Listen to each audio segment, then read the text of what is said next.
Hello and welcome to another Sprues and Brews unboxing.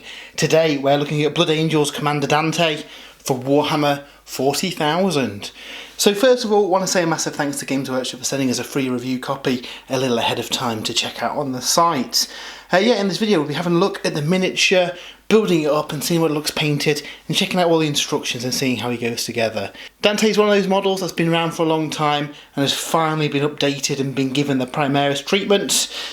Presumably he also features in the Arcs of Omen the Lion, and hopefully by the time this video goes out I'll have a little bit of a snippet at the end just to talk about how any lore developments from that book. At the time of filming this segment I haven't read it yet, but hopefully I will have that by the end of the video.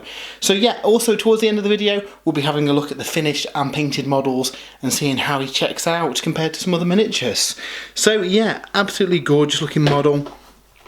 I can't wait to see this painted up. Jay from the team is a Blood Angels player, so he'll be painting up this miniature, and I'm sure he'll do an amazing job of it, which you'll see at the end of the video.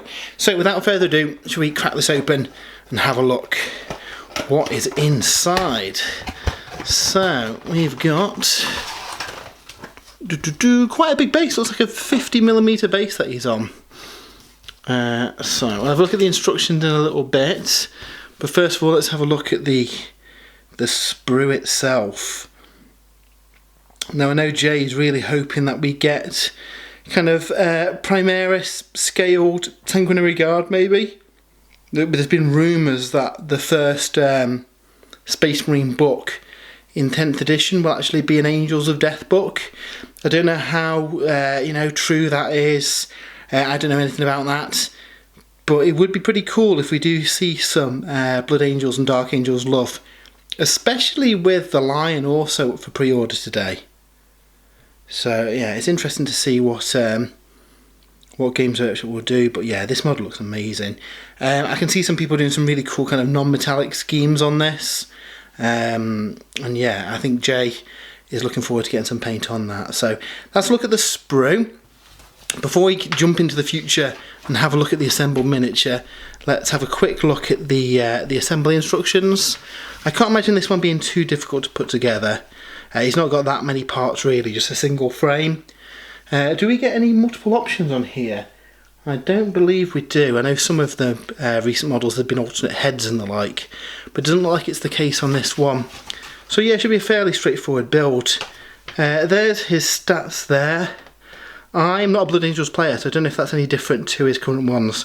And don't forget, these stats on the back of the instruction manuals don't always reflect what's in the kind of, the codex. And I guess it's a bit of a moot point as well, because shortly after this, in a couple of months, we'll have the 10th edition where all the stats will be changing anyway. So yeah, let's jump ahead to the future and have a look at what Dante looks like assembled and painted.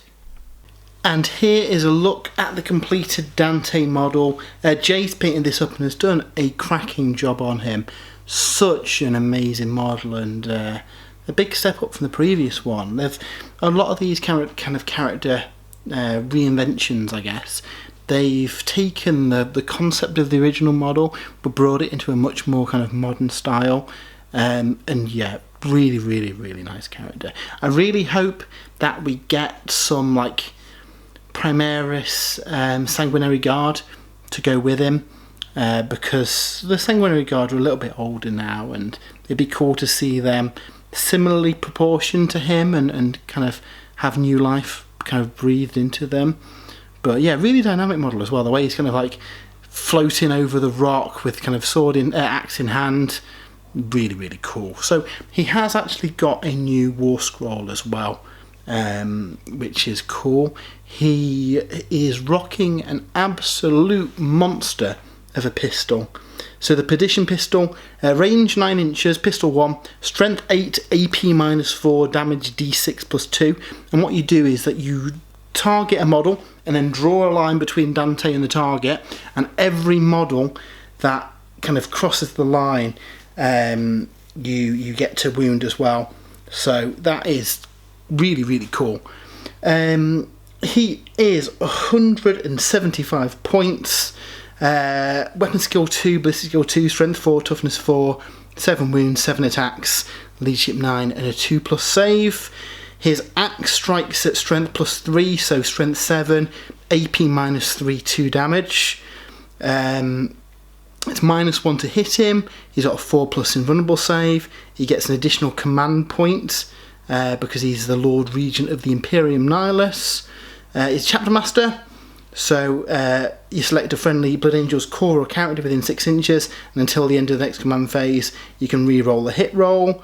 He's got right to battle aura when friendly Blood Angels core units within 6 inches, re-roll a hit of 1. And then Epic Hero of the Imperium. Once per battle, if the model is selected to use an epic deed, that stratagem costs 0 command points.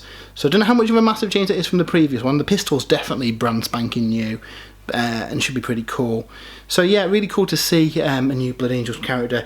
Mentioned in the Lion review that we've also got up today that there's rumours of an Angels of Death book coming at some point in the future. That might be true, that might not be true. Don't know the details myself. It'd be really cool, and it kind of makes sense with the recent Blood Angels and Dark Angels bits that we've got recently. I suspect a lot of people might be jumping onto the Blood Angels as well for 10th edition, so let us know. Are you going to be painting your Space Marines out of the new launch box in ultramarine blue, or are you going to go for red with Dante or green with the Lion? Yeah, so really fun. We've got, like I mentioned, we've got the video of the Lion up today as well. We've also got a full write-up of Arcs of Omen the Lion over on spruesandbrews.com. So if you want to know about the kind of lore side of things and the developments there, check that out. If you have enjoyed the video, why not give us a follow? We do lots of unboxings and battle reports and painting streams and all that kind of stuff. We've also got spruesandbrews.com where we have all our written articles. Generally, for every article that we, video that we put out, we have it in written form as well over on the website if you prefer your content that way. We've also got an affiliate link to Element Games. If you use that, it helps support the site. We get a little bit of a kickback that goes towards kind of running costs of the website. We've also recently launched our Patreon too over at patreon.com/spruesandbrews. But yeah, I hope you've enjoyed the video. Hope to see you soon and have a great weekend.